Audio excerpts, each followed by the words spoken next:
Oke, selamat malam teman-teman. Shalom semua. Dalam nama Tuhan Yesus, pada malam hari ini kita akan melakukan pengajaran nih dari Ibu Lindsay langsung. Ya. Ini sangat berguna untuk kita semua, apalagi terutama anak-anak muda nih.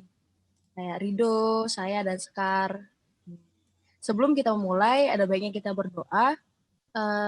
Yang akan dipimpin oleh saudari kita, Sekar.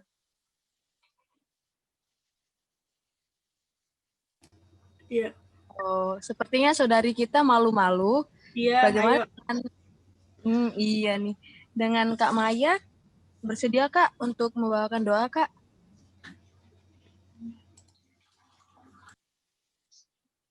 Wah, Kak Mayanya juga Aku bisa malu-malu. doa.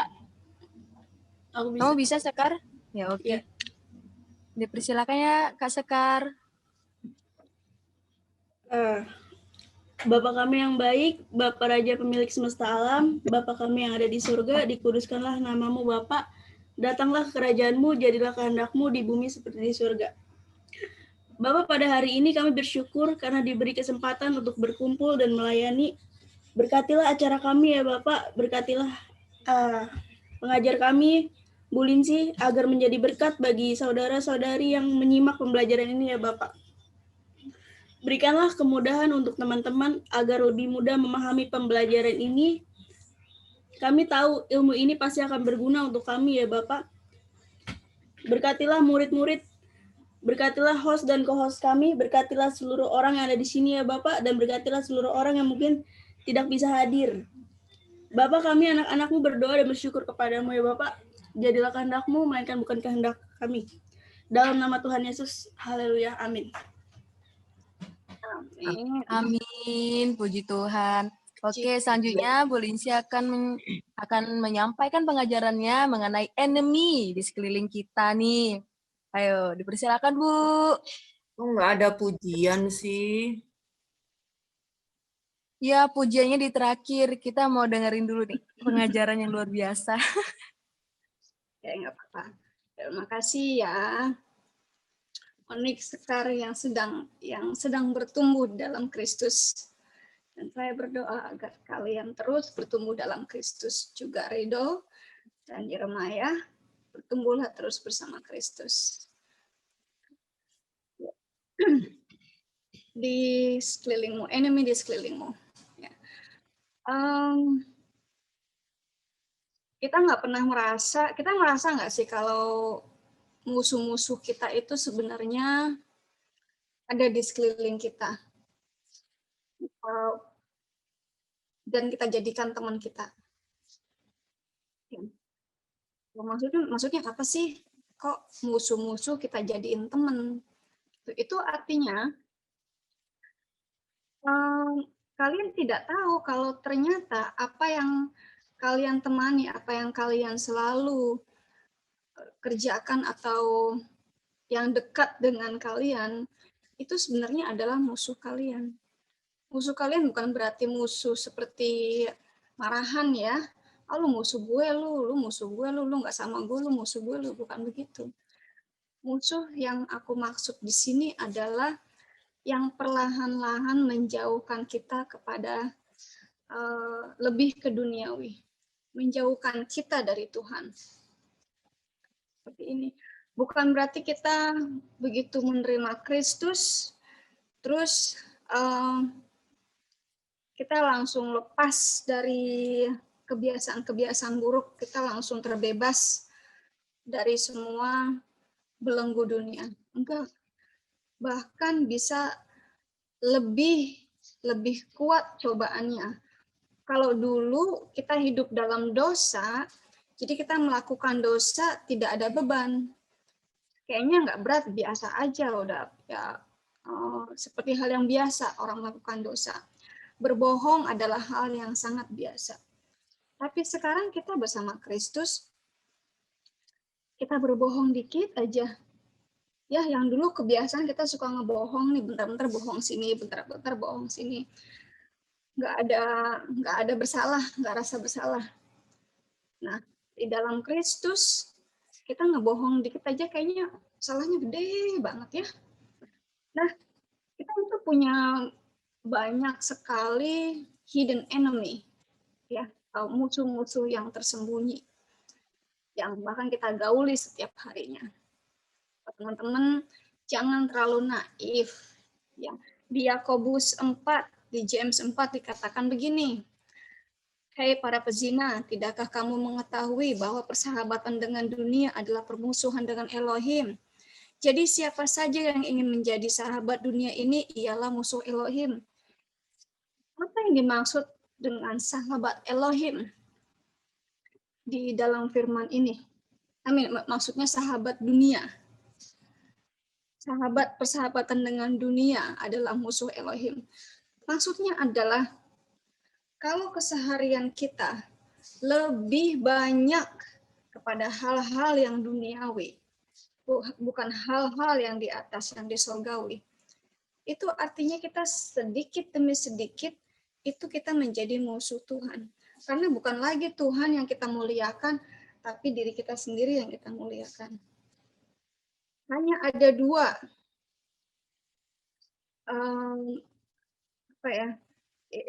hanya ada dua sifat mungkin ya. Either kamu worship God atau kamu worship setan. Kalau kamu worship diri kamu sendiri, itu artinya kamu worship setan. Hanya ada dua, musuh atau teman. Tidak ada di tengah-tengah. Ya, kita nggak bisa satu kaki di musuh, satu kaki di teman. Satu kaki di dunia, satu kaki di dalam Tuhan. Itu nggak akan bisa. Lama-lama kita bisa apa? Hancur sendiri. Bisa pusing sendiri, bisa stres sendiri. Kenapa banyak orang Kristen yang stres? Banyak orang Kristen yang stres karena pikirannya, hatinya lebih memikirkan keduniawian. Tidak memikirkan yang surgawi. Seperti itu. Kalau kita fokus apapun yang terjadi di dunia, di sekeliling kamu, di dalam hidup kamu, kalau kita fokus saja akan kerja Tuhan, fokus aja dengan Tuhan, kamu nggak akan stres.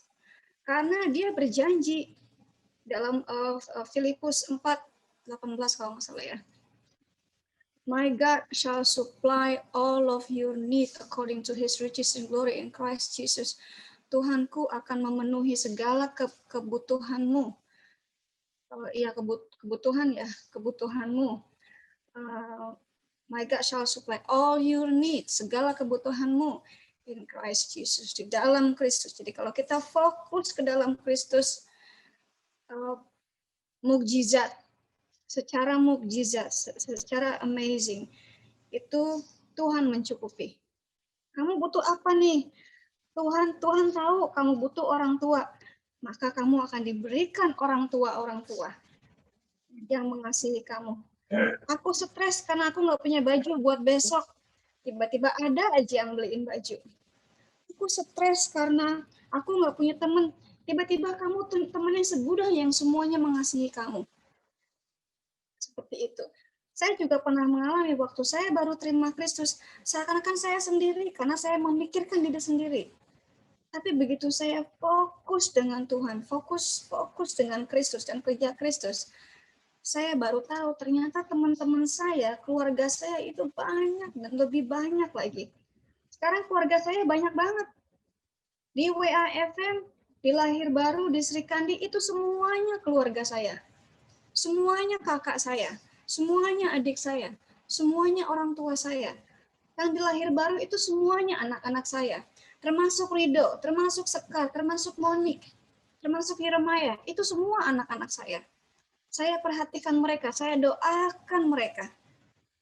Bahkan orang tua kalian, orang tua kandung kalian sendiri, pernah nggak mendoakan kalian siang dan malam? Pernah nggak melihat orang tua kalian, orang tua kandung kalian, begitu kalian ada masalah, langsung duduk, langsung bersujud di kaki Tuhan dan memohon kepada Tuhan? Nggak pernah kan lihat orang tua kalian seperti itu?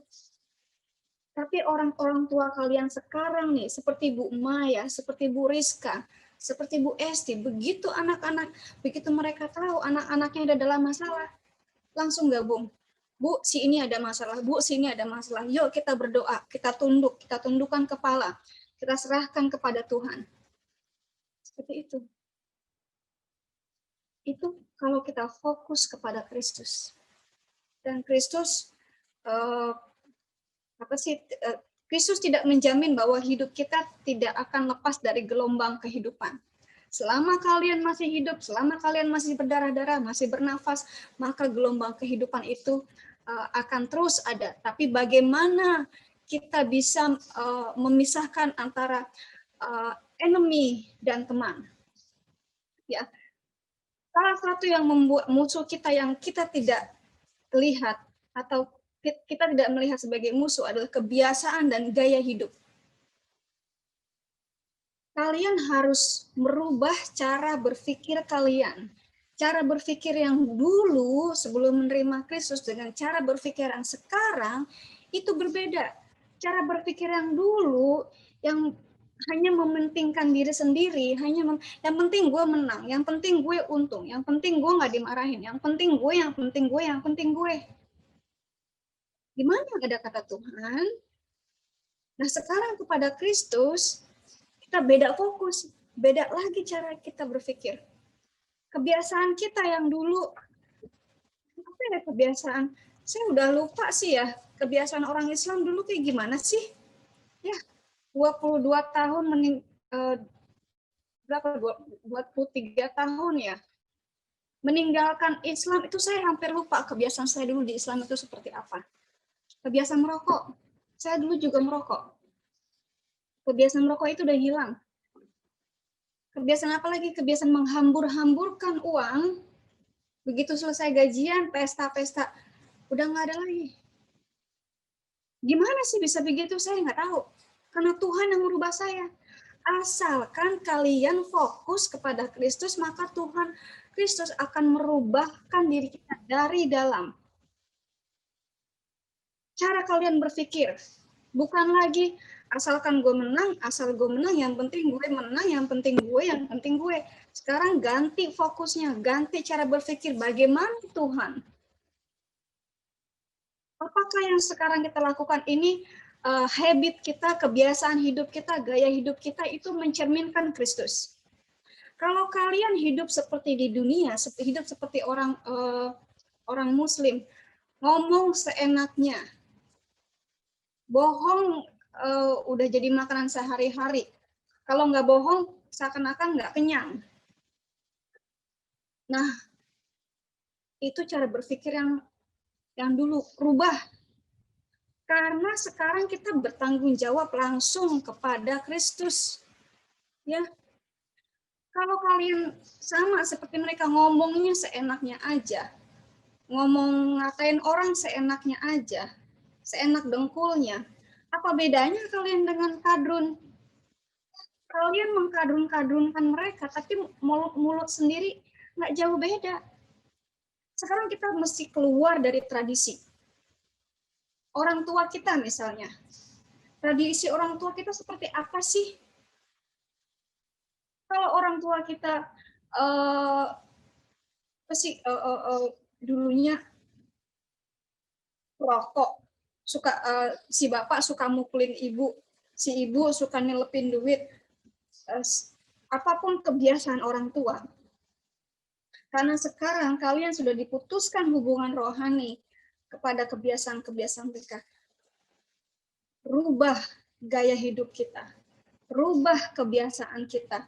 Yang biasanya bentar-bentar begini ya. Rubah. Ganti. Diganti. Sekarang gini aja. Apakah yang kita kerjakan, yang sudah kita kerjakan itu memuliakan Tuhan? Nah, dulu saya juga sering kayak gitu. Apa sih? Bentar-bentar klik. Look at me, me, semuanya me. Dulu saya begitu. Tapi saya berpikir lagi, Apakah ya hal yang seperti itu memuliakan Tuhan? Setiap kali saya minta buat yang muda-muda, anak-anak saya, Yeremia, Rido, Sekar, anak-anak saya semuanya. Pikirkan, apakah yang kalian lakukan sudah bisa digolongkan sebagai memuliakan Tuhan? Yuk ke berikutnya. Pleasure. Siapa sih yang tidak senang dengan kehidupan yang enak? Semua orang pasti pengen hidup yang enak. Semua orang pasti pengen hidup seperti ini, pengen hidup seperti itu. Pengen seperti ini, pengen seperti itu, pengen seperti si siapa. Sebab mereka yang hidup, ini di Roma 8, ayat yang ke-5 sampai 8. Sebab mereka yang hidup menurut kedagingan memikirkan hal-hal dari kedagingan. Tetapi mereka yang hidup menurut roh memikirkan hal-hal dari roh. Sebab pikiran kedagingan adalah kematian, tetapi pikiran roh adalah kehidupan dan damai sejahtera. Pikiran kedagingan adalah perseteruan terhadap Elohim. Sebab ia tidak tunduk kepada hukum Elohim, bahkan hal itu tidak mungkin baginya. Mereka yang hidup menurut kedagingan tidak mungkin berkenan kepada Elohim. One by one ya. Saya mau tanya nih, siapa di antara kalian ya yang sekarang sedang belajar meluangkan waktu lebih untuk Tuhan? Dan dulunya meluangkan waktu untuk diri sendiri, sekarang meluangkan waktu untuk Tuhan. Bagaimana cara kita meluangkan waktu untuk Tuhan? Bisa dengan saat teduh, bisa dengan mendengarkan firman, bisa dengan mendengarkan pengajaran, bisa dengan duduk dan membaca Alkitab dan berdiam diri, bisa dengan berkomunikasi dengan teman-teman membahas Alkitab. Kalau ada yang tidak mengerti apa maksud dari yang tertulis, tanyakan kepada senior. Hal-hal kedagingan itu apa aja? Banyak sekali. Buat anak-anak muda nih yang masih lagi semangat-semangatnya, yang darah muda, kalau Bu Maya bilang darah muda, darahnya para remaja. Ingat Bu Maya ya? Menggebu-gebu terus. Sudah mulai berpikir sesama lawan jenis, pengen pacaran gitu ya, memikirkan hal-hal yang aduh kayaknya enak deh punya pacar, aduh kayaknya gini deh, kayaknya seru deh ya. Ingat teman-teman, kalian punya pacar sejati loh, namanya Kristus. Kalau pacar kamu yang kamu idam-idamkan itu bisa nggak selamanya mengasihi kamu? Belum tentu. Begitu kamu bokeh, ya kamu bokeh, kita putus aja deh. Gitu. Ya kamu jerawatan di hidung, kita putus aja deh. Ya kamu begini, udah kita putus aja deh. Saya sih mengerti karena saya juga dulu pernah muda, pengennya pacaran ya, pengennya ikut-ikutan di dunia, gandeng-gandengan. Tapi seperti hal yang saya sudah ungkapkan tadi, jangan ikut-ikutan dunia. Kalau kita ikut-ikutan dunia, kita nggak ada bedanya dengan dunia. Kita ini berbeda. Kita ini rohnya ini sudah roh Kristus yang ada dalam diri kita. Sudah darah Kristus yang mengalir di dalam tubuh kita. Darah Kristus. Saya pernah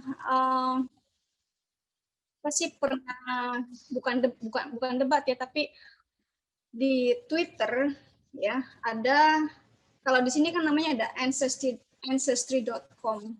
Jadi mengetahui DNA kita itu dari mana, DNA dari mana. Kita kirim sampel DNA kita, darah, asal Liva, kita kirim, terus nanti kita dapat kembalian result, misalnya si ini berapa persen Indonesia, Asia, Chinese, atau lainnya, kelihatan ya berapa persennya. Nah, orang ini karena dia sudah menerima Kristus, di situ dilihat ya, sekian persen Pakistan, sekian persen ada Irishnya, sekian persen ada apa gitu loh. Nah, ada di situ 40%-nya itu dikatakan from heaven. Maksudnya apa itu? Begitu dia terima DNA, 40% DNA-nya dia itu dikatakan from heaven. Bingung kan? From heaven. Itu karena darah yang mengalir di orang tersebut sudah darah Kristus. Darah kita ini yang mengalir ini sudah darah Kristus. Sekarang berapa persen dari darah kamu, dari hidup kamu itu fokusnya ke Kristus? Semakin kita fokus ke Kristus, semakin kita fokus kepada pekerjaan Kristus, semakin kita mendekati Kristus, maka persentage dari darah tersebut akan semakin besar. Semakin besar DNA kita yang dirubahkan pada DNA yang sempurna. Bukan lagi sekar yang gampang mewek, bentar-bentar mewek. Tapi sekarang menjadi seorang yang kuat. Sekarang menjadi seorang yang saya bisa bersama Kristus. Sekarang sekar bukan lagi sekar yang memble, tapi sekarang sekar menjadi sekar yang luar biasa, menjadi serikan di Kristus. Ridho bukan lagi ridho yang bentar-bentar ngomongnya kasar, tapi ridho sekarang menjadi seorang yang lembut, seorang remaja, seorang laki-laki yang gentleman. Berubah. Yang dulu ridho suka melawan orang tua, sekarang ridho menjadi hormat dan mengasihi orang tua. Berubah. God's way is not your way. Kalau pembimbing kalian mengatakan, orang-orang tua rohani kalian mengatakan, tunduk kepada orang tuamu, kasihi orang tuamu, salamin orang tuamu. Apa yang orang tuamu katakan, kerjakan ke dalam nama Kristus. Kerjakan. Jangan melawan. Kalau kamu masih tinggal sama orang tua kalian yang masih muslim, lalu orang tua kalian bilang, sholat, Ridho, sholat. Tapi dalam nama Kristus, dedikasikan sholat kalian itu untuk Tuhan kita Yesus Kristus. Beda lagi, yang dulu kita dedikasikan kepada Allah Subhanahu wa Ta'ala, sekarang kita dedikasikan kepada Bapa kita yang di surga. Kalian kalau sembahyang kan ngomong doanya nggak teriak-teriak kan, nggak pakai azan, nggak pakai toa kan? Tidak harus membaca Al-Fatihah, baca doa Bapakku. Aduh, doa Bapakku nggak hafal. Hafalin dong. Kalau kalian Al-Fatihah aja bisa hafal, kenapa doa Bapakku nggak bisa hafal? Hafalin dong. Kalau kalian bisa berbahasa roh, lakukan dengan bahasa roh. Fokusnya dengan Kristus. Bukan fokusnya kepada, wah kemarin gue ketemu cewek nih. Wah kemarin gue ketemu cowok nih. Wah kemarin di Zoom ada si ini, ada si ini, si ini. Atau ada permasalahan di perdebatan. Jangan pikirkan itu, pikirinnya kepada Kristus. Beda lagi fokusnya. Kalau kita berpikir, kita sekarang masih berdarah-darah. Emosi kita masih menggebu-gebu. Iya, kita capek. Iya, kita lelah, benar. Iya, kita dongkol, benar. Tapi jangan jadikan kedongkolan tersebut ya sampai matahari terbenam. Boleh kita marah, tapi kemarahan tersebut jangan sampai matahari terbenam. Langsung minta maaf. Kalau orang yang mau kita minta maafin udah nggak ada, kita minta ampun kepada Tuhan. Kalau ada anak-anak nih, anak-anak saya semua, anak-anak asuh saya, anak-anak rohani saya. Karena setiap malam 2 kali sehari saya berdoa untuk kalian. Saya tutup bungkus darah Yesus untuk kalian. Kalau ada yang ingin dibicarakan secara private, secara istilahnya nggak mau ngomong sama yang lainnya, silahkan ngomong sama saya. Yang berikutnya adalah bisnis.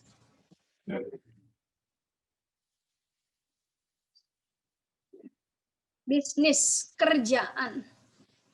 Pekerjaan, urusan kerja, urusan sekolah, urusan apa lagi? Cari duit ya. Tuhan tidak melarang kita untuk cari duit. Bahkan kita disuruh cari duit. Ya. Tapi kalau kita sudah beda fokus, kita sudah mementingkan bisnis kita daripada urusan kita dengan Tuhan, itu sudah menjadikan bisnis kita, pekerjaan kita, sekolah kita sebagai Tuhan kita. Karena kalian sudah mengesampingkan urusan Tuhan. Seek ye first the kingdom of God and his righteousness. Cari dulu kerajaan Tuhan dan kebenarannya. And everything else shall be added unto you. Dan segalanya akan ditambahkan kepadamu. Ridho butuh apa? Tuhan tahu kok kebutuhan Ridho. Tuhan tahu Ridho butuh duit. Tuhan tahu Ridho butuh butuh baju. Tuhan tahu apa yang Ridho butuhkan. Tapi kalau fokus Ridho, fokus hanya kerja untuk ngumpulin duit, nggak akan kekejar. Tapi kalau Ridho merubah fokus, Tuhan, saya kerja untuk memuliakan Engkau. Bukan semata-mata untuk mencari duit, tapi Engkau berikan aku kesempatan untuk bekerja. Engkau berikan aku kesempatan untuk menghasilkan. Maka apapun yang aku kerjakan, apapun yang aku dapatkan untuk kemuliaan-Mu Tuhan. Mulai dari pagi seperti itu. Saya kerja dari jam 12 sampai jam 5 itu saya kerja. Tapi saya gunakan kerja saya untuk memuliakan Tuhan. Sekolah juga seperti itu. Kalian butuh sekolah. Kalian butuh pendidikan. Kalian jangan jadi orang bego. Harus jadi orang smart. Orang yang pandai. Oke, kalian cuma lulus SMP, cuma lulus SMA. Tapi jangan jadikan itu sebagai batu sandungan. Membaca. Semua orang bisa membaca. Semua orang punya kesempatan untuk membaca dan semua orang punya kesempatan untuk mengetahui lebih, mendapat pengetahuan, ilmu pengetahuan. Ilmu pengetahuan bukan hanya ilmu pengetahuan duniawi, tapi yang fokus adalah yang harus kita tambahkan adalah pengetahuan surgawi. Hosea 4:6, my people destroy for lack of knowledge. Orang-orangku hancur karena tidak memiliki pengetahuan. Bukan pengetahuan duniawi, bukan pengetahuan algebra, bukan pengetahuan kalkulus, tapi pengetahuan mengenai Tuhan kita. Karena di dalam Tuhan kita, di dalam seluruh firman Tuhan dari Kejadian sampai Revelation, sampai Wahyu, itu menjadi buku panduan hidup kita. Selama hidup kita tidak keluar dari panduan tersebut, maka jangan kaget kalau berkat Tuhan, karunia Tuhan itu akan mengalir terus kepada kalian. Contohnya, kalian bisa tanya ke Kak Obrin atau Kak Marta, kehidupan mereka seperti apa. Di Matius 6, 18, ya.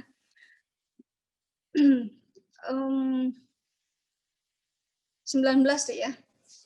Matius 6:19.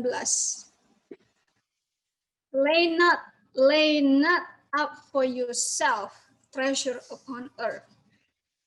Janganlah kamu menumpukan treasure itu harta untuk dirimu sendiri di dunia, di dalam dunia. Where moth and rust doth corrupt. Moth itu apa ya? Bukan rayap ya.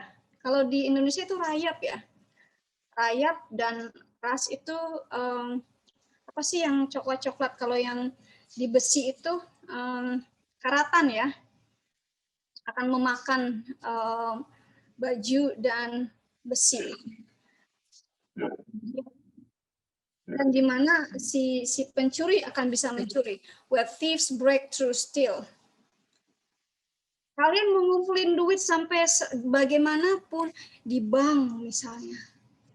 Tiba-tiba ada hacker yang curi semua data kamu, uang kamu habis. Terus kamu gimana? Wah, gila, gue udah kerja puluhan tahun, udah gue kumpulin itu duit, udah kerja. Si hacker ini ambil semua duit gue, zero. Gimana perasaan kamu? Shock, down, ya kan? Gue punya gadget yang mahal nih, baru nih kalau gue jual bisa mahal, tumpukin semua gadget. Tiba-tiba rumahmu banjir. Kebanjiran itu semua gadget-gadget kamu. Komputer-komputer yang mahal, apapun yang mahal-mahal. Kebanjiran semua. Nggak akan ada artinya. Atau dimalingin. Udah maling masuk, ambil semua barang-barang kamu. Dongkol nggak? Tapi kalau kita mengumpulkan treasure, dan kita dedikasikan treasure itu kepada pekerjaan Kristus. Anak-anak muda jangan pelit ya. Saya harap anak-anak muda yang sudah memulai kerja, mulai punya gaji meskipun kecil, mulai punya duit jajan, jangan pelit. Sisihkan dulu untuk kerajaan Tuhan. Pekerjaan Tuhan. Sisihkan sebagai tanda bahwa engkau setia kepada Tuhan. For where your treasure is, ini ayat ke-21-nya, Matius 6:21. For where your treasure is, there will your heart be also. Kita bisa tahu kemana hatinya orang ini. Dengan bisa melihat kemana duitnya pergi. Kalau duitnya pergi lebih kepada pekerjaan Tuhan, seperti Pak Hans, Bu Rizka, pekerjaannya lebih kepada pekerjaan Tuhan. Bela-belain satu rumah itu yang harusnya dia bisa kontrakin sebulan 1.500.000 perak, dia berikan kepada rumah singgah.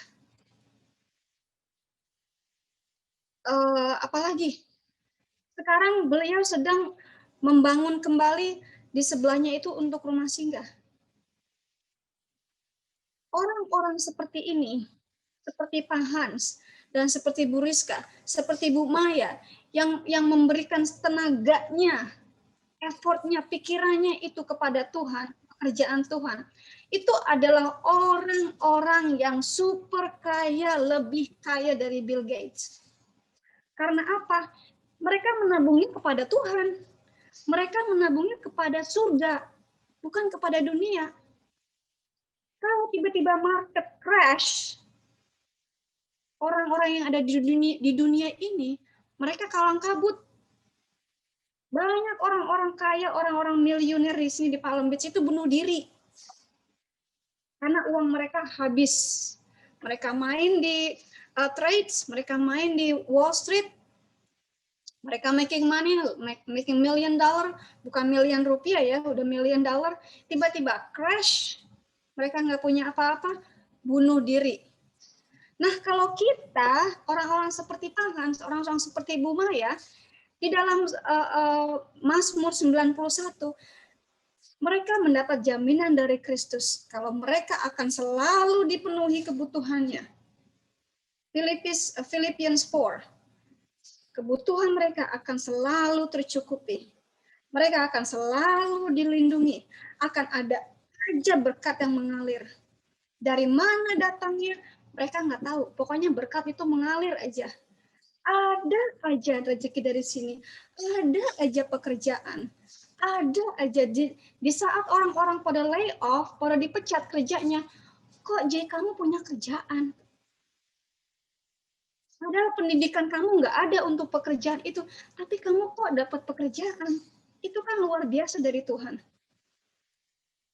Hanya Tuhan yang bisa membukakan kalian pintu, hanya Tuhan yang bisa membukakan kalian jendela.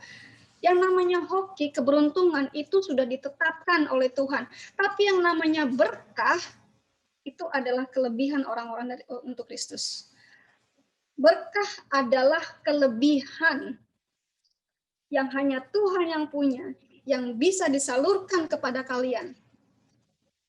Hanya berkah Tuhan. Rezeki masing-masing sudah diatur dari lahir.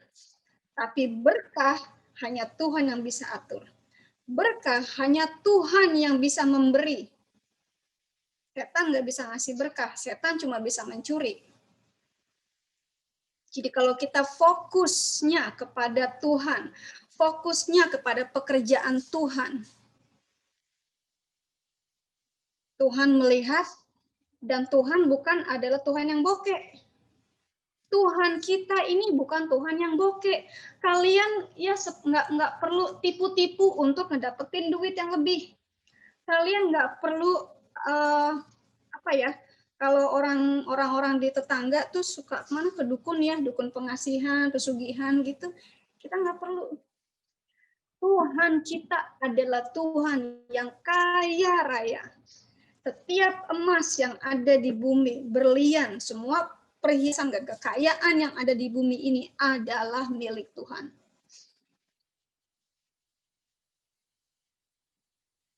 Ya. Jadi fokus dulu kepada Tuhan. Fokus dulu kepada pekerjaan Tuhan. Jangan pelit sama Tuhan. Jangan pelit kepada saudara-saudara kita. Jangan pelit kepada saudara kita yang lainnya. Kalau Ridho tahu Sekar sedang membutuhkan taruhlah Sekar nggak punya kuota. Ridho jangan segan-segan. Sekar, saya bantu ya kuota. Yeremia juga begitu. Jangan segan-segan. Kalau ada duit, kasih. Tapi jangan begini, ya saya entar dulu deh, saya nunggu gajian dulu, baru ada. Jangan begitu. Apapun yang kita ada sekarang, berikan. Kalian akan amazed ya betapa Tuhan akan membalikkan itu, mengembalikan apa yang kita berikan, lebih dari yang kita berikan. Saya hidup dari memberi. Kalau secara ekonomikal, secara kalkulasi ekonomik ya, pakai kalkulasi, itu saya nggak bisa hidup seperti ini. Saya tidak bisa membantu Indonesia. Saya tidak bisa membantu WIFM. Saya tidak bisa kalau pakai kalkulasi manusia. Tapi saya pakai kalkulasi Tuhan, maka saya tidak memikirkan dulu, ini dicukupi dulu yang di sini, baru ke Tuhan. Saya berubah, pemikiran itu saya rubah. Tuhan dulu, baru saya belakangan. Kalau keluarga saya harus puasa, saya puasa. Asalkan teman-teman saya, anak-anak saya tercukupi kebutuhannya. Itu adalah seorang orang tua. Ya. Yang berikutnya, itu persekusi dan temptation.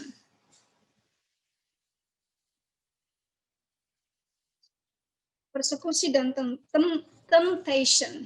Persekusi itu kita dizolimi, dan temptation itu keinginan ya.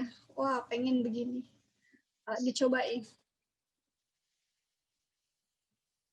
Kalian kan sering baca itu doa Bapakku. Mungkin dengan persekusi kecil aja ya. persekusi kecil aja. Ini saya ngomong untuk teman adik-adik saya nih, bukan anak saya nih ya, anak rohani.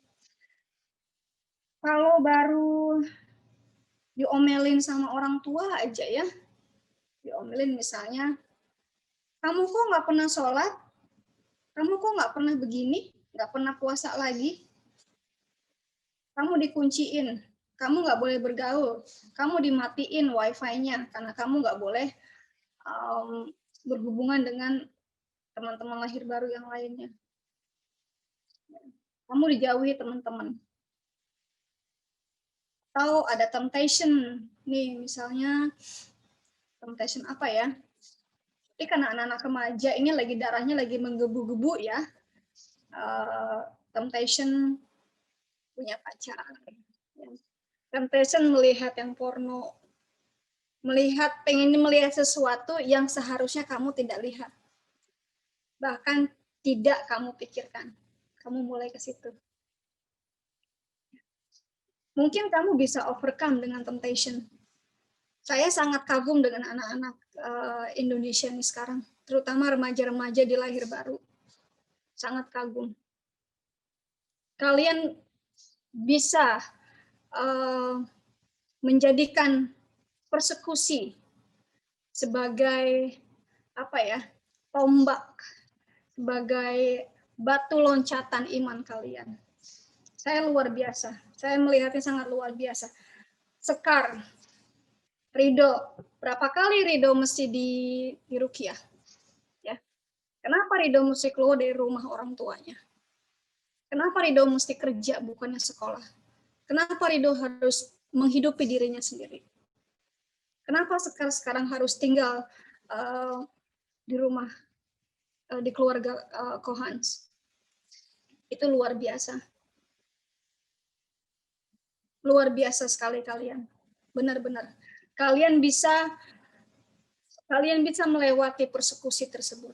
Dan kalian sekarang sudah sedang membangun diri kalian dari iman kalian sendiri. Tapi apakah kalian bisa melewati temptation ini? Temptation, godaan. Kalian mesti hati-hati dengan godaan ini. Godaan misalnya tawaran untuk apa ya? Tawaran untuk menjadi ngetop misalnya. Karena banyak sekarang nih murtadin kesaksiannya dinaikkan, sudah mulai ngetop. Nah, itu adalah godaan. Godaan pengen ngetop, godaan pengen lebih terkenal. Godaan. Yang dipancing oleh setan adalah ego kalian, kesombongan kalian. Saya warning ya, hati-hati dengan kesombongan. Karena di firman Tuhan dikatakan, kesombongan, kebanggaan adalah awal dari kehancuran kalian. Awal dari kehancuran. Maka teman-teman, adik-adik, hati-hati dengan kesombongan tersebut. Selalu jaga hati kita. Selalu koreksi, selalu minta Roh Kudus untuk mengkoreksi kita. Roh Kudus, apakah saya ada kesombongan? Apakah saya ada egois di dalam diri saya? Apakah saya orangnya mau menang sendiri? Apakah saya orangnya selalu mementingkan diri sendiri? Roh Kudus koreksi saya, supaya saya bisa menjadi seperti gambarmu, lebih sempurna, lebih mendekati gambarmu. Kalau kalian bisa lepas dari persekusi, bertahan, malah semakin maju dari persekusi, kalian harus tanyakan sendiri-sendiri, apakah saya bisa melewati cobaan-cobaan, godaan-godaan? Saya tidak bisa menolong kalian dari godaan, tapi hanya satu yang bisa menolong kalian. Tuhan kita Yesus Kristus. Banyak orang-orang Kristen, banyak orang-orang yang lahir kembali, lahir baru, itu jatuh dalam dosa. Satu dosa aja. Satu dosa yang tidak terkonfes, yang tidak kalian akui, itu bisa terus menjerumuskan kalian dan menghancurkan kalian. Pernah dengar satu titik rusak susu sebelanga? Ya. Taruh ini adalah diri kamu ya. Ini kopi ini, saya lagi ngopi nih. Di kopi ini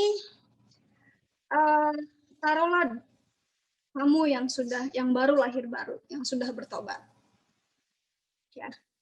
Kalau saya taruh dosa kecil aja, saya taruh misalnya setetes aja, itu pipisnya onta. Kalian mau minum nggak? Saya udah nggak mau. Tuhan melihat kita seperti itu. Kita yang sudah dibersihkan oleh darah Kristus, kita yang sudah bertobat, yang sudah bersih, sudah suci di mata Tuhan. Kita melakukan dosa yang kecil aja deh. Tuhan bisa berpaling. Di buku Mazmur dikatakan Daud mengatakan, Tuhan, mengapa engkau berpaling muka daripadaku? Karena dosa, karena kesalahan yang aku lakukan, maka engkau berpaling kepadaku. Sama halnya seperti kita. Kita melakukan dosa sedikit aja, Tuhan berpaling. Tuhan nggak mau lihat. Tuhan bahkan tidak mau melihat anaknya sendiri, putranya sendiri. Ketika putranya menanggung dosa dunia, Bapak tidak mau melihat anaknya. Karena itulah Kristus di saat di menit-menit terakhir dia melepaskan rohnya. Lord, why thou have forsaken me? Kenapa engkau meninggalkan aku? Karena pada saat itu Kristus sedang menanggung dosa dunia. Meskipun itu putranya sendiri, Bapak tidak mau melihat karena ada dosa. Bapak kita itu suci, kudus. Maka yang kudus tidak bisa disatukan dengan dosa. Kita sudah disucikan dengan darah Kristus. Kita sudah ditebus dengan darah Kristus. Bahkan kita sudah diurapi oleh Roh Kudus. Jangan jadikan setitik doa membuat Bapak kita berpaling dari kita. Kalau kita melakukan dosa, maka cepat-cepat kita harus bertobat. Cepat-cepat kita harus meminta ampun. Kalau kita merasa ada yang aneh, dosa seks ya. Kalau kita melakukan dosa seks, itu ada roh kenajisan yang masuk. Cepat-cepat cari Bapak Ibu rohani kalian, orang tua rohani kalian. Minta bantuan untuk dilepaskan, minta bantuan untuk didoakan. Cepat-cepat. Jangan sampai itu terlalu lama, ya. Maka kamu akan terus menikmati dosa tersebut. Jangan. Kalian harus konkursin, istilahnya menang, karena kalian ini sekarang dilahirkan sebagai pemenang. Kalian dilahirkan dalam Kristus sebagai pemenang. Kalian diciptakan sekarang nih dalam rupa dan gambar Tuhan sebagai pemenang. Pemenang bisa melawan dosa, melawan dunia. Melawan dari kehendak sendiri dan fokus kepada kehendak Kristus. Kalau persekusi tidak bisa menghancurkan kalian, godaan bisa menghancurkan kalian. Bagaimana kita bisa lepas dari godaan tersebut? Dengan fokus kepada Kristus. Apapun yang kita kerjakan, apapun yang kita lakukan, kita sekolah, kita kerja, kita bergaul, meskipun di sosial media, lakukan untuk kemuliaan Kristus. Tanya balik ke diri sendiri, apakah yang sudah saya kerjakan itu memuliakan Kristus atau memuliakan diri sendiri? Karena kalian tidak tahu, begitu kalian memuliakan diri sendiri, itu sama halnya kalian sedang memuliakan setan. Ya, di dunia ini hanya ada dua, kebaikan atau kejahatan. Itu aja. Nah, buat teman-teman, terima kasih buat adik-adik saya, anak-anak saya. Terima kasih sudah mendengarkan, menyimak, ya. Kita langsung tutup aja ya. Nanti kalau ada pertanyaan, saya mungkin bisa jawab setelah kita tutup. Bapakku yang di surga, terima kasih Engkau begitu baik kepada anak-anak kami. Engkau berikan Roh Kudus kepada mereka. Engkau berikan kekuatan rohani kepada mereka. Engkau telah bersihkan mereka dengan darah-Mu, Kristus. Terima kasih Tuhan. Aku meminta Engkau untuk selalu mendampingi mereka. Roh Kudus, dampingi mereka. Bawa mereka kepada green pasture. Bawa mereka kepada tempat yang sangat hijau. Tempat yang berlimpah-limpah. Roh Kudus, bantu mereka. Saya sangat meminta Engkau, Tuhan, untuk tutup bungkus mereka dengan darah Kristus. Malam ini, Tuhan, dalam nama Yesus. Tutup bungkus anak-anak kami, tutup bungkus teman-teman kami, tutup bungkus Rido, tutup bungkus Santoso, tutup bungkus Sekar, Yeremaya, Kodek, Ibu Maya, Ibu Esti, Monik, Cincing Belinda, Pak YP, Pak Bram, Pak Nelson, tutup bungkus semua dengan darah Kristus dalam nama Yesus. Urapi kaki mereka, urapi tangan mereka, urapi mulut mereka, urapi seluruh tubuh mereka. Dan saya mengalirkan minyak urapan dari atas kepala mereka sampai kepada kaki mereka, telapak kaki mereka yang paling bawah. Dalam nama Yesus, dalam nama Yesus, dalam nama Yesus. Terima kasih. Kita tutup dengan lagu yuk. Ayo, yang tadi udah denger. Ayo Sekar, atau siapa nih yang nyanyi? Rido? Kak Maya dong. Kayaknya Suaranya jelek. cocoknya lagu yang Wah, tadi pagi ya. Kak Maya tuh yang suaranya bagus tuh, Kak Maya. Telah mati dan tinggalkan cara hidupku yang lama. Semuanya sia-sia dan tak berarti lagi. Hidup ini ku letakkan pada mezbah-Mu ya Tuhan. Jadilah padaku seperti yang Kau ingini. Ku telah mati dan tinggalkan cara hidupku yang lama.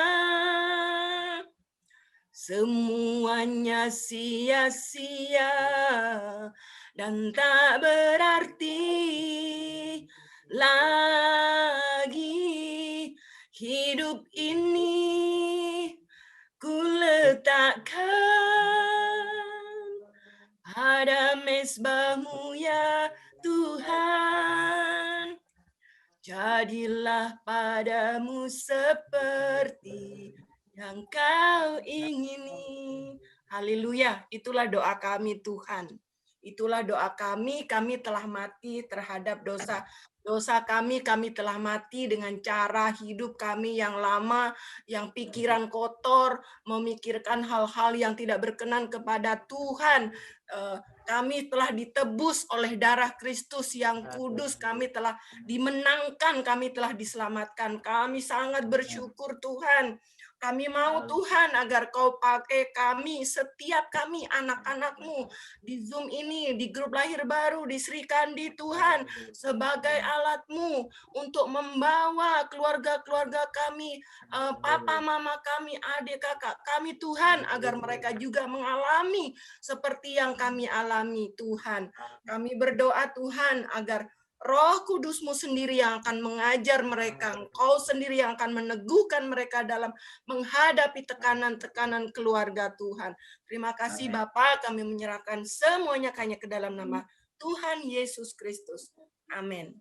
Amin. Amin. Amin. Puji Tuhan. Ridho mau tanya, Sekar mau tanya, Jeremy mau tanya. Yuk teman-teman yang mau bertanya, silahkan. Atau mau ada yang mau curhat? Yang tadi ada bahas-bahas singgung tentang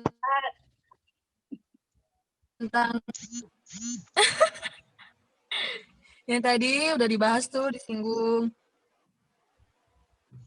tentang jodoh-jodoh. Ayo yang muda-muda ini. Kak Monik. Ada nggak ada? Ini Nggak remaja lagi. Udah ada. Panas nih. Kak Monik udah ada. Siapa sih yang semalam Di Korea, kita... di Korea. Oh, ini siapa namanya itu? Yang perempuan apa? Yang laki-laki kayak perempuan itu ya? Artis Korea itu. Ridho tadi banyak Iya, disinggung. Gimana Ridho tadi? Gimana Ibu? Tadi kan Yang kamu mana, Bu? banyak disinggung. Gimana? Enggak. Ya semoga aja ada perubahan lah, Bu. Ya, jangan semoga, lakukan Ridho. Iya, Bu. Kita sekarang udah beda ya, bukan di Islam lagi yang selalu mengatakan ya insya Allah, mudah-mudahan. Either kamu kerjain atau kamu nggak kerjain, udah aja, nggak ada di tengah-tengah. Ya Om Ram ya. Iya betul. Insya Allah. Yaudah insya Allah. Insya Allah. Ada insya Allah. Iya Mungkin pasti. pertanyaannya akan gini berusaha kali ada. ya. Mungkin Ya. pertanyaannya gimana caranya supaya saya bisa meninggalkan kebiasaan buruk saat saya dulu masih Islam. Gimana tuh caranya? Kan tidak mudah. Iya, Ke situ. lumayan susah. Nah, sekarang Memang- kebiasaan buruk apa? Banyak sih, Bu, kebiasaan buruknya. Biasanya, Berbicara kasar. nah, kalau kamu sering berbicara kasar, coba kamu sering-sering baca Yakobus 3 dan Yakobus 4. Dari Yakobus 1 deh. Nanti Yakobus 4. Oke. Bentar ya. Iya. Sit. Okay, oh yeah, Sir, do you want me to open the doors? Ya, Om Bram, ketika seseorang itu diselamatkan, ya, kan orang tidak langsung otomatis jreng menjadi dulu yang punya kebiasaan buruk, kita nggak bisa langsung begitu saja berhenti. Nah, itu gimana caranya, Om Bram, untuk melakukannya, untuk bisa melakukannya? Rasul Paulus katakan latihlah dirimu ya. Jadi ketika kita lahir baru itu sama seperti anak kecil yang saya sebutkan itu ada proses. Jadi perlu dilatih dan melatih diri. Saya dulu kan saya dari kultur budaya Ambon ya, Maluku ya. Itu kalau mulutnya itu selalu kotor. Saya ambil contoh saja. Misalnya ketemu dengan teman sudah lama tuh enggak ketemu. Ketika ketemu tuh langsung pukul bahunya, nyapa dengan mengatakan, anjing kamu kok sudah lama nggak ketemu dengan saya. Dan Sering banget tuh saya kayak gitu. Ada yang lebih buruk daripada itu. Itu minta maaf, itu ngomong bersetubuh dengan ibu gitu loh. Tapi itu sudah biasa gitu. Jadi kata-kata kotor gitu. Nah, gitu ya. Nah, jadi kemudian sebut nama Tuhan itu gampang saja. Misalnya kalau ketemu Tuhan Allah, itu maksudnya Tuhan Allah gitu kan, padahal Tuhan kan melarang tuh, enggak boleh. Nah, tapi itu sudah jadi kebiasaan. Nah, waktu saya lahir baru kan itu masih tuh kan enggak langsung seperti membalikkan telapak tangan. Nah, sehingga saya berpikir gini, saya harus ubah kebiasaan ini. Lalu saya kalau ada apa-apa sering bilang, ngomong begini, ya ampun gitu. Tapi saya berpikir juga, loh, kalau ya ampun, memangnya saya buat salah apa terus sedikit-dikit ya ampun gitu kan, tidak ada artinya gitu. Sehingga saya melatih diri begini aja. Kalau apapun terjadi pada diri saya, selalu saya katakan, puji Tuhan, dan saya melatih diri tiap hari, puji Tuhan, apapun itu. Nah, satu saat saya pergi pelayanan gitu, terus waktu itu masih mahasiswa ya. Jadi biasa angkot itu kan kita tahu ya, itu bukan angkot, angdes, jadi angkutan desa itu kan biasanya reot-reot tuh. Nah, jadi kan pintunya itu kan pendek. Jadi saya waktu mau turun, kepala saya belum keluar benaran, saya langsung nginjit kaki. Nah, ini kan kena itu bagian atas itu. Langsung spontan karena sudah saya latih diri, saya katakan puji Tuhan, teriak saya. Semua orang heran, loh, kok itu sampai kepalanya kebentur kayak gitu kok masih Tuhan. Nah, setelah saya di bawah, baru saya rasa aduh sakit sekali gitu kan. Saya ulas-ulas gini, nafas itu mau keluar. Tapi karena sudah terbiasa dengan mengatakan puji Tuhan, jadi itu jadi kebiasaan baru gitu. Nah, jadi itu perlu latihan. Ditambah dengan waktu saya lewat Jawa, saya belajar dari orang Jawa. Bagaimana sih ngomongnya lemah lembut gitu ya. Jadi orang Ambon kalau ngomongnya kayak kaleng pecah gitu, berubah gitu pelan-pelan. Jadi ini kalau naikkan produk kan udah gue naikin. Ini masuk dari naikkan produk apa sih? Jadi perlu latihan deh, itu perlu latihan. Ya melatih diri gitu. Nah, mungkin itu. Iya, betul. Latihan, melatih itu yang susah. Iya. Jadi yang keluar dari Harus mulut mau. bukan dogi ya, Om Bram ya. Iya, betul. Ya sampai sekarang apapun selalu puji Tuhan. Saya kalaupun itu pun, misalnya saya sakit pun begitu. Puji Tuhan, terima kasih. Saya hari ini sakit, gitu kan? Jadi udah terbiasa gitu. Ya. Ini saya baru kenal nih dengan Santoso. Kenal ya Santoso ya. Santoso Dibuka di grup dulu apa? mic-nya. Oh iya Bu. Kamu di mana Santoso? Di grup apa? Saya di Jember, Jawa Timur, Ibu. Wah, di Jawa Timur, Jember, seberapa jauh dengan Malang Pak Dani? Ya, jauh. Jauh Jember ya? itu dekat Banyuwangi. Ya, dekat Banyuwangi. Tetanggaan dengan Jauh ya. Jember Malang sama Jember Banyuwangi di tengah-tengah Jember. jauh, Jember Malang tuh. Jember Saudaranya Malang. Anang. Kamu Saudaranya dari Anang ya. di grup mana Santoso? Di Iman. Kenapa Bu? Kamu dari di grup mana Santoso? Saya ini Bu, orang baru gabung di grupnya Murtadin Bu. Oh, di Telegram ya. Telegram ya? Iya. Puji Tuhan. Puji Tuhan ya. Ya. Puji Tuhan. Ya. Iya Bu. Kamu dari seberang juga ya, dari kepercayaan seberang juga ya? Saya Kristen sejak lahir sih Bu, tapi sekarang ini karena COVID, mungkin kalau setelah COVID-nya menghilang, saya pengen langsung dibaptis Bu, gitu. Langsung dibaptis ya? Ya. Langsung dibaptis. Ini teman-teman ya. kita yang ada di ini nih, yang ada di Jawa Timur nih. Kenapa langsung minta dibaptis? Apa yang mendorong minta dibaptis? Ya karena akhir-akhir ini di tengah pandemi tuh saya tuh tiba-tiba tuh suka hobi nonton kesaksiannya orang yang murtadin itu sih Bu. Iya.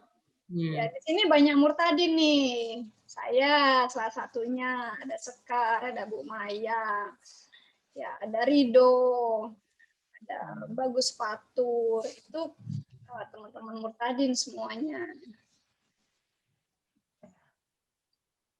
Gitu. Santoso sekarang kerja atau masih kuliah? Saya masih kuliah, Bu. Mau masuk semester 4. Sekarang masih semester 3 tapi, Bu. Ambil apa kamu? Saya ambil Diploma 3 Administrasi Keuangan, Ibu. Fakultas Ekonomi dan Bisnis, ya. Bisnis manajemen ya? Ya, di Fakultas Ekonomi dan Bisnis, Bu, ya. Saya juga di situ. Bisnis dan manajemen. Oh, gitu, Bu. Iya. Jembernya di mana, Santoso? Saya Jembernya di Sumbersari, Bapak. Oh, Sumbersari ya. Rumah saya itu kan masuk gang, terus itu gangnya itu di depan persisnya atau seberangnya kantor imigrasi kelas 2A Jember, Pak. Itu yang bagian mengurus orang yang mau kerja di Arab Saudi, Hong Kong gitu itu, Pak. Iya. Oh, itu kantor baru ya. Kantor lama di Kaliwates dulu ya. Kantor. Oh iya, Pak, iya. Saya dulu sekolah itu sudah ada itu, Pak, kantornya. Oh, itu ya. Saya lama di Jember 13 tahun di sana. Oh gitu, Pak. Iya. Oh, iya, Pak. Mungkin ya untuk membantu iman kamu bertumbuh, mungkin kamu bisa gabung di WA group kekristenan kali ya, karena kamu kan Kristen sejak kecil ya. Iya, mungkin bisa, betul, Bu. Bisa iya. Ikutan grup WA kita yang kekristenan supaya iya, Bu. kamu juga mendapat materi yang sama dengan teman-teman murtadin yang lainnya. Iya, Bu. Teman-teman lahir baru ya. Iya, ini ada Pak YP. Pak YP ini admin dari kekristenan. Mungkin Pak YP bisa nomor HP-nya berapa kalau diketik aja kalau mau. Diketik. Oh iya, Bu, sebentar. Saya ketik ya, Bu ya. Iya. Ya. Goldi usia berapa, Goldi? Saya berusia 20 tahun, Bapak. Oh, baik. Oke. Iya. Iya. Itu Bapak sudah. Oke, siap. Tunggu ya. Ya. Ini banyak nih yang anak-anak seumuran kamu nih, Santoso, ada Yeremaya, ada Ridho ya seumuran. Ya. Siapa lagi ya? Ada Monik juga seumuran dengan kamu. Banyak kok yang seumuran.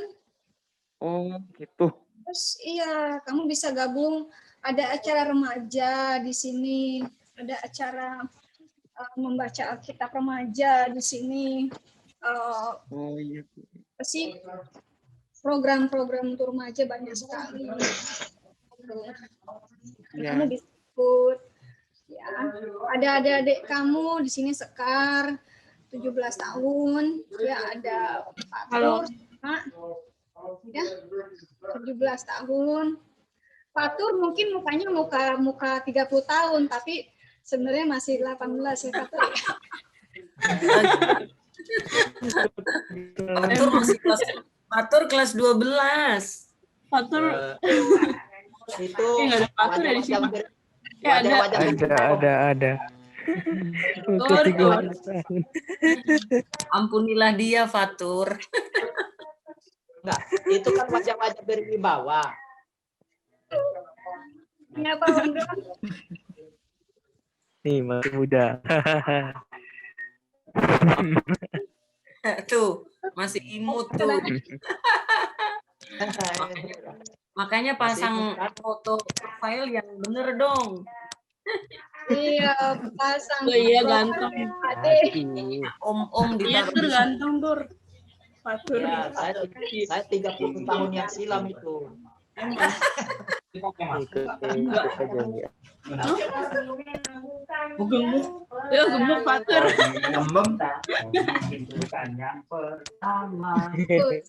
Rame kan, seumuran kamu semua tuh. Ya. Ya, nanti ikutan rame-rame. Yeremaya kamu di kekristenan ya? Di Hidup Baru. Di lahir baru Lahir. ya? Di lahir baru. Iya. Baru join ya? Nggak pernah kelihatan? Iya, jarang gabung soalnya, sorry. Oh, pantesan. Nggak kenal aku jadinya. Tapi Kristen lahir kok sama guru.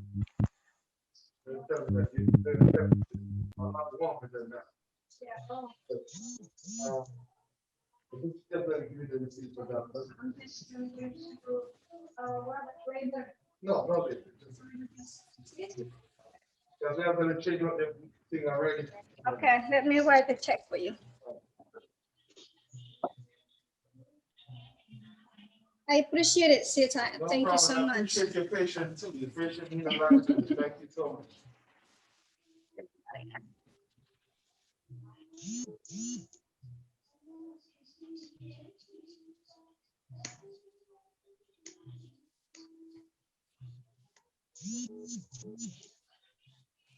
Ayo silakan lanjutkan. Iya, yang mau bertanya boleh. Adik-adik.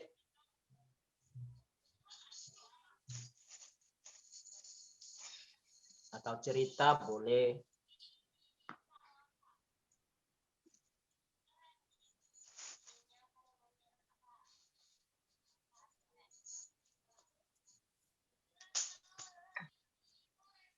Kita malam ini jadi ya, YP ya, kesaksian ya?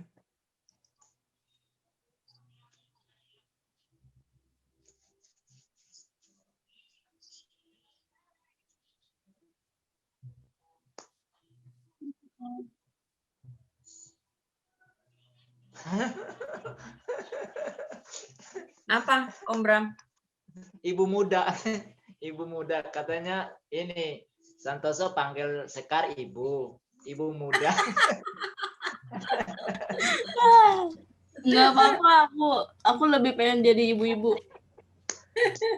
Oh, kok gitu? Ada Sekar. Balik. Sekar ganteng, Fatur cantik. Loh, umurnya Mbak Sekar umur berapa sih? Maaf ya. Sampai manggil ibu.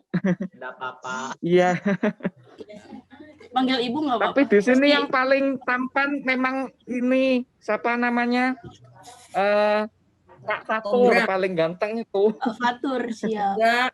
Yang paling ganteng tuh Om Bram. Oh iya. 30 tahun silam tapi.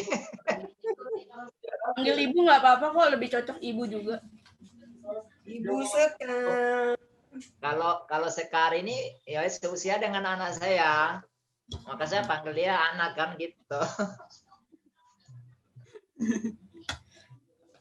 Aku ini SMK kelas 11. Iya, masih semu.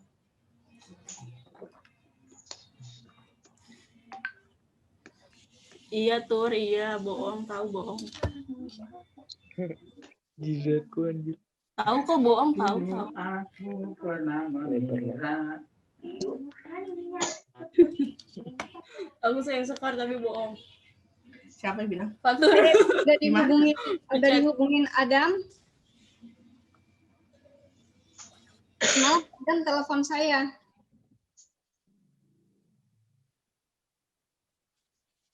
Bulin? Ya, beliau punya subscriber sudah 800-an tuh. Kita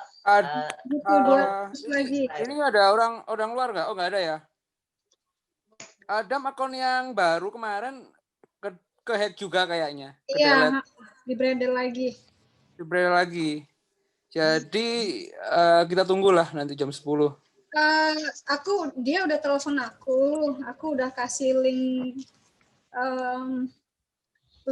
untuk join, ya, aku SMS. Dia ada telepon Pak YP nggak? Dia mungkin telepon Pak YP karena Pak YP nggak bisa kontak dia. Gak apa-apa wes, ke Bulin aja, kasihan kalau lewat saya kejauhan Bulin. Biar ke Bulin aja, kontaknya lebih enak. Ini Saya kan kirim undangan ke Usama yang seperti saya bicarakan sama Adam tempo hari yang malam-malam itu Iya. kita bertiga. Ternyata email yang saya kirim ke Usama kan dari Gmail saya. Dia reply-nya ke Yahoo saya, Bu. Jadi akhirnya saya nggak kebaca di Yahoo saya. Saya tadi telepon Usama, masuk ke mailbox. Saya terpaksa telepon ke sana. Nanti saya sedikit dulu lang sama Usama. Tapi dia udah oke, sebenarnya dia udah mau masuk juga. Cuman karena apa? Belum sempat nelpon Pak YP. Gak apa-apa. Tadi saya nelpon murah kok ke sana. Cuman 600 perak. Ini aku suara bisa bagus kalau pagi doang. Nanti kalau udah siang udah nggak ada. Ya gak apa-apa. Oke lah, kalau Adam sudah kontak Bulan ya wes gak apa-apa. Nunggu aja jam 10 nanti ya. Iya. Halo. Siapa sini? Silakan. Goldi Santoso. Iya. Salam kenal ya. Iya, salam kenal juga ya, Kak. Iya. Abang aja. Umurnya berapa? Saya umurnya 20 tahun, Kak. Oh, sama aja lah. iya, Rido aja, iya. Mal. Rido aja. Oh iya, Rido ya. Asli mana? Santoso. Saya asli Jember. Jember, Jawa Timur. Iya. Bisa bahasa Jawa? Enggak bisa. Logatnya ya logat Jawa ya. Bahasa Madura ya? Oh iya, ta. Oh, kalau bahasa Madura enggak bisa saya. Terus bahasa apa dong? Orang Madura. Bahasa Indo aja sih. Bahasa apa? Untuk komunikasi sehari-hari.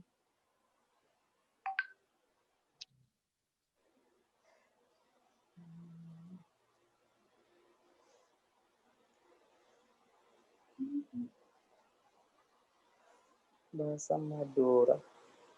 Dan sini masih recording loh. Ini yang cowok-cowok nih kalau mau apa? Saya mau promosiin produk jualan saya nih. Udah enggak, Bu Maya? Masih itu recording. Siapa sih? Oh, itu recording, siapa yang recording ini? Oh, tadi yang recording siapa?